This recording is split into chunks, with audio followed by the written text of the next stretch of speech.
নমস্কাৰ সকলোকে মৰিজ কিটচেনলৈ স্বাগতম জনাইছোঁ। আজি আমাৰ ৰেচিপিটো লৈ আহিছোঁ কালাকান। আজি মই বনাব লৈছোঁ কালাকান। এই ইণ্ডা কৰিছোঁ। মই লৈছোঁ আপোনাৰ 1 লিটাৰ গাখীৰ। 1 লিটাৰ গাখীৰৰ চানা বনাম। প্ৰথমে গাখীৰখিনি উতলি দিব দিছোঁ। তাৰপিছত গাখীৰখিনি উতলাৰ পিছত আমি 1 চামুচ ভিনেগাৰ বা নেমুৰ ৰসো দিব পাৰে আপোনালোকে যদি বিচাৰে। মই সাধাৰণতে ভিনেগাৰ ইউজ কৰোঁ। ভিনেগাৰ ইউজ কৰি গাখীৰখিনি পৰা চানা বনাই লওঁ। এয়া চাওক, গাখীৰখিনি মই গৰম হ'বলৈ দিছোঁ।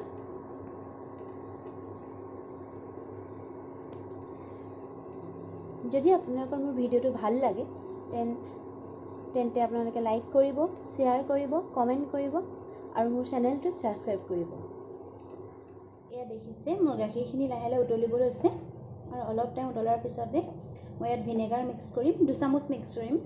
যদি আপোনালোকে কম কোৱান্টিটিৰ লয় গাখীৰ তেনেহ'লে 1 চামুচ ভিনেগাৰো ইউজ কৰিব পাৰে। মই ইয়াত 1 লিটাৰ লৈছোঁ, সেইবাবে 2 চামুচ ভিনেগাৰ ইউজ কৰিম।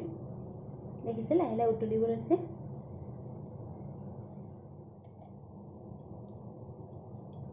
মই ইয়াত ভিনেগাৰ ইউজ কৰিলোঁ। এতিয়া ভিনেগাৰ ইউজ কৰাৰ পিছত গাখীৰখিনি এনেদৰে লৰাই থাকিব লাগে। এয়া দেখিছে, গাখীৰ চানাখিনি আৰু ইয়াৰ পানী ছেপাৰেট হৈ গৈছে। চানা এয়া দেখিছে, চব এয়া চানা আৰু পানীখিনি ছেপাৰেট হৈ গৈছে।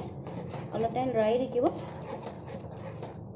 এতিয়া ইয়াক আমি এখন কাপোৰত ভালকৈ চেকি ল'ম। এয়া দেখিছে, মই এখন কাপোৰ লৈছোঁ। ইয়াত লাহে লাহে আমি আমাৰ মিশ্ৰণ এই চানাখিনি ছেপাৰেট কৰিম পানীখিনিৰ পৰা।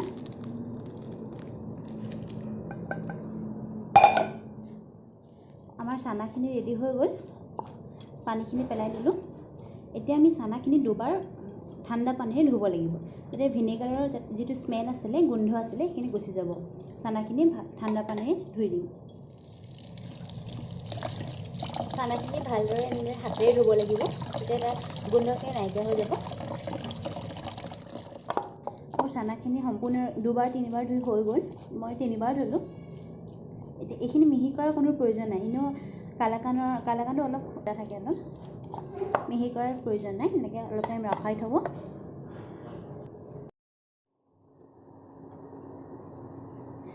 এতিয়া আমি বেলেগ এখন পেনত আধা লিটাৰ গাখীৰ গৰম কৰিছোঁ, উতলাইছোঁ। এইখিনি অলপ টাইম উতলিব দিম আৰু উতলাৰ পিছত আমি যোনখিনি চানা বনাইছিলোঁ সেই চানাখিনি ইয়াত মিহলাই দিম। অলপ উতলিব দিব এইখিনি। মোৰ গাখীৰখিনি অলপ অলপকৈ উতলিব ধৰিছে। এতিয়া আমি এই চানাখিনি ইয়াত মিহলাই দিম লাহেকৈ। এই ৰেচিপিটো তেনেই সহজ ৰেচিপি, আপোনালোকে ঘৰত ট্ৰাই কৰিব পাৰে। বহুত বেছি টেষ্টিও হয় আৰু বহুত সহজো হয়। সকলোৱে ট্ৰাই কৰিব আৰু মোৰ ভিডিঅ'টো যদি ভাল পায় লাইক কৰিব, কমেণ্ট আৰু ছাবস্ক্ৰাইব কৰিব মোৰ চেনেলটো মৰিজ কিটচেন।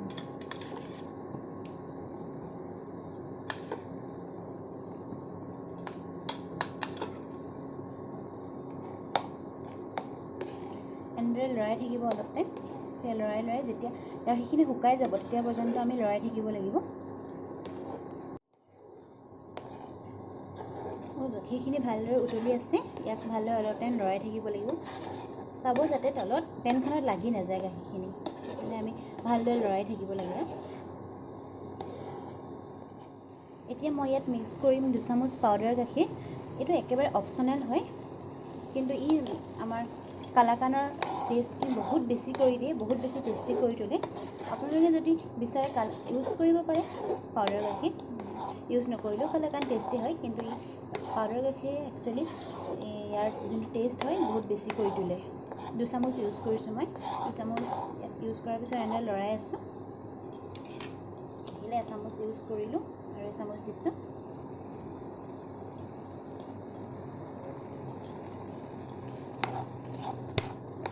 এয়া দেখিছে, লাহে লাহে গাখীৰৰ কোৱান্টিটিখিনি অলপ কমি গৈছে, ই শুকাব ধৰিছে আৰু ইয়াৰ কালাৰো অলপ চেঞ্জ হৈছে। অলপ টাইমৰ কাৰণে মই ইণ্ডাকশ্যনটো বন্ধ কৰি দিছোঁ, নহ'লে লাগি ধৰিব, পেনখনত লাগি ধৰিব। সেইকাৰণে মই অলপ টাইমৰ কাৰণে বন্ধ কৰি দিছোঁ। মিক্স কৰিম চেনি। ইণ্ডাকশ্যনটো অলপ টাইম বন্ধ কৰিলোঁ মানে চেনিখিনি ইয়াতে মই লাগি ধৰিব পাৰে, সেইকাৰণে অলপ টাইম বন্ধ কৰি দিছোঁ। চেনিৰ পৰিমাণ আপোনালোকৰ নিজে কিমানখিনি মিঠা ভাল পায় সেইখিনিৰ ওপৰত দিব পাৰে। মই অলপ বেছি মিঠা খাওঁ, সেইকাৰণে চেনিখিনি অলপ বেছি দিছোঁ। এতিয়া আমি আকৌ ইণ্ডাকশ্যনটো অন কৰিম আৰু লৰাই থাকিম। চেনিখিনি সোনকালে নিদিব, মানে গাখীৰখিনি প্ৰথমতে উতলোতে নিদিব। তেতিয়া কি হয়, পেনখনত ছাইডত লাগি ধৰে। এই গাখীৰখিনি যেতিয়া কোৱাণ্টিটি কম হ'বলৈ ধৰে তেতিয়া চেনিখিনি দিব লাগে একচুৱেলি। এতিয়া আমি ইণ্ডাকশ্যনটো আকৌ অন কৰি দিছোঁ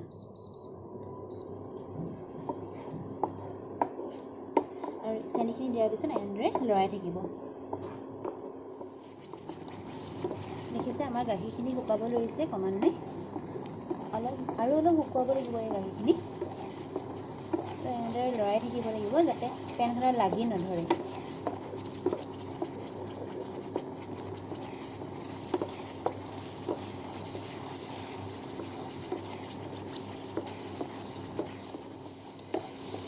চাব পাৰে আমাৰ গাখীৰখিনি অলম'ষ্ট শুকালে আৰু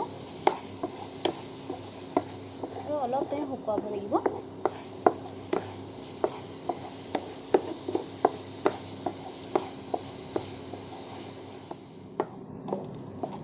আমাৰ গাখীৰখিনি সম্পূৰ্ণৰূপে শুকাই গ'ল। এতিয়া ইণ্ডাকশ্যনটো মই অফ কৰি দিম।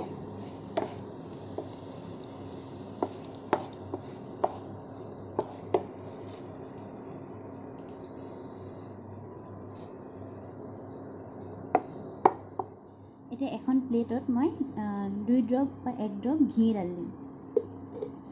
এতিয়া ঘি ঢালি দিছোঁ। ইয়াক মিহলাই ল'ম হাতেৰে আৰু ঘিখিনি যোনখিনি জেগাত দিছোঁ তাৰ ওপৰত মই গাখীৰৰ মিশ্ৰণখিনি দি দিম। সম্পূৰ্ণ চানাখিনি মই এই কাঁহীখনত দি দিলোঁ। ঘি দিয়াৰ মূল কাৰণটো হ'ল এই চানাখিনি ঠাণ্ডা হ'লে যাতে কাঁহীখনত লাগি নধৰে। দেখিছে মোৰ মিশ্ৰণখিনি কেনেকৈ ল'লোঁ। আৰু এতিয়া ইয়াৰ ওপৰত মই অলপ বাদাম দি দিম। ই সম্পূৰ্ণ অপশ্যনেল হয় আৰু লাহে লাহে ইয়াক মই অলপ প্ৰেছ কৰিম যাতে বাদামখিনি ইয়াত কালাকানখিনিত লাগি ধৰে ভালদৰে।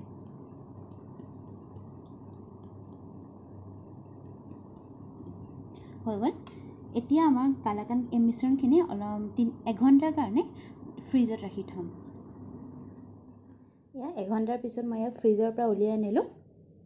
এতিয়া মই ইয়াক পাতিবলৈ ল'ম। এয়া আপোনালোকে চাব পাৰে মোৰ কালাকান ৰেডি হৈ গ'ল।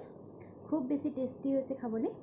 আপোনালোকেও বনাব পাৰিব, ট্ৰাই কৰক আৰু মোক কমেণ্ট কৰিব। ধন্যবাদ।